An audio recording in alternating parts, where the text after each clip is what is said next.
ഷെയ്ക്കണ്ട. Yes. അടിയിരിക്ക്, അടിയിരിക്ക്, അടിയിരിക്ക്, അവിടെ ഇരിക്ക്. Yes.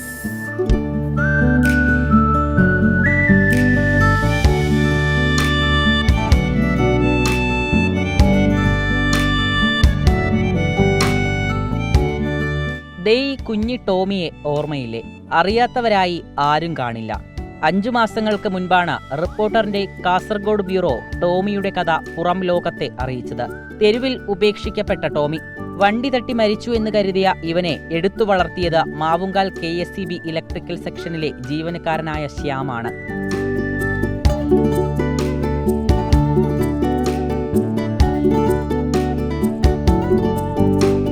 ആ വാർത്തയ്ക്ക് പിന്നാലെ പലരും ടോമിയെ അന്വേഷിച്ചു.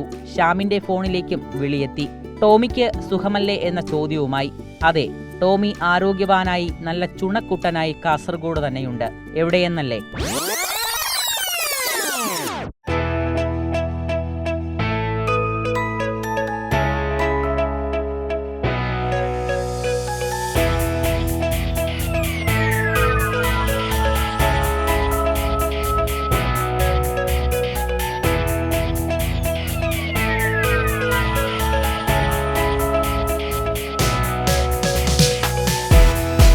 മാവുങ്കലിലെ ഓഫീസിൽ നിന്നും ശ്യാം തന്റെ വീട്ടിലേക്ക് കൊണ്ടുവന്നു ടോമിയെ. കിടക്കാൻ നല്ലൊരു കൂടൊരുക്കി. അവനെ സുരക്ഷിതനാക്കി. വികൃതി കൂടിയപ്പോൾ ഓഫീസിലെത്തുന്നവരെ ഉപദ്രവിച്ചാലോ എന്ന പേടിയായി. അപ്പോൾ ടോമി അവിടെ കളിച്ച് നടക്കുന്ന സമയത്ത് സാറ് പറഞ്ഞു, ഇവിടെ കൺസ്യൂമർക്ക് ആർക്കെങ്കിലും ചില സമയത്ത് ടോമിയുടെ മാന്തലോ അങ്ങനെ എന്തെങ്കിലും സംഭവിച്ചു കഴിഞ്ഞാൽ ഒരു ഇഷ്യൂ ഉണ്ടാവുന്നുണ്ടെങ്കിൽ ഒന്ന് ശ്രദ്ധിക്കണം എന്ന് പറഞ്ഞു. അപ്പോൾ ഞാൻ സാറിനോട് പറഞ്ഞു, സാറേ ഞാനതിനെ വീട്ടിൽ കൊണ്ടുപോവാം, വീട്ടിൽ എനിക്ക് കുറച്ചും കൂടെ നല്ല വൃത്തിക്ക് നോക്കാൻ പറ്റും. അങ്ങനെ ഇവിടെ ഒരു കൂടൊരുക്കി ടോമിനെ ഞാൻ പറഞ്ഞ കൂട് ശരിയാക്കി പിന്നെ ഇങ്ങോട്ട് കൊണ്ടുവരിക ചെയ്ത്. ഇവിടെ വന്ന സമയത്ത് ഞെട്ടിച്ചത് മോൾക്ക് ഭയങ്കര ഇഷ്ടം ടോമിനെ. അപ്പോൾ മോളുമായിട്ട് ഭയങ്കര ചങ്ങാത്തം കൂടി. നല്ല ഇപ്പോൾ ഞാൻ ഏറ്റവും കൂടുതൽ ടോമിനോട് ഇപ്പോൾ അടുത്ത് നിൽക്കുന്നത് മോളാണ്. ഞാൻ രാവിലെ ഓഫീസിൽ പോയി രാത്രി വരുമ്പോൾ ആ ഒരു സമയത്തിൽ എങ്കിലിപ്പോൾ ടോമിയൊക്കെ നമ്മൾ കറക്റ്റ് ചെയ്ത് ഫുഡ് രാവിലെ കൊണ്ട് പുറത്തൊക്കെ പോകും, കുറച്ച് നടത്തിക്കും, ഫുഡൊക്കെ കറക്റ്റ് ചെയ്ത് ഇപ്പോൾ ഈ ലെവലെത്തി. ഇപ്പോൾ എന്നെക്കാട്ടിയും കൂടുതൽ ബന്ധം, നല്ല സ്നേഹം അവർക്ക് മോളോടന്ന്. ശ്യാമിന്റെ വീട്ടിലെ കാവൽക്കാരനാണ് ഇപ്പോൾ ടോമി. എന്തു മാറ്റമാണല്ലേ?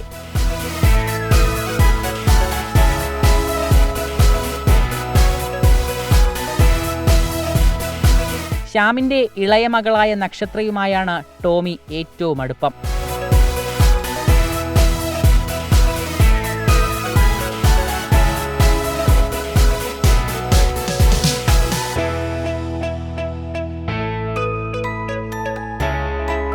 ഇവനു വേണ്ടി ആ താരാട്ടുപാട്ട് ഇന്നും പാടാറുണ്ട് ശ്യാം.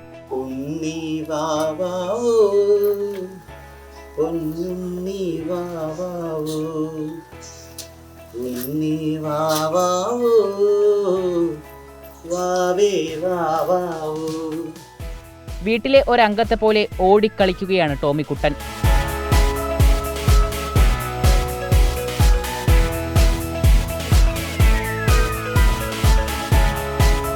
ശ്യാം ചേട്ടൻ്റെ കൈകളിൽ ടോമി അന്നും ഇന്നും സുരക്ഷിതനാണ്. ഇനി അങ്ങോട്ടും. വീഡിയോ ജേർണലിസ്റ്റ് രഞ്ജിത്ത് മഞ്ഞിപ്പാടിക്കൊപ്പം reporter Arjun Hema, in reporter Kasaragod.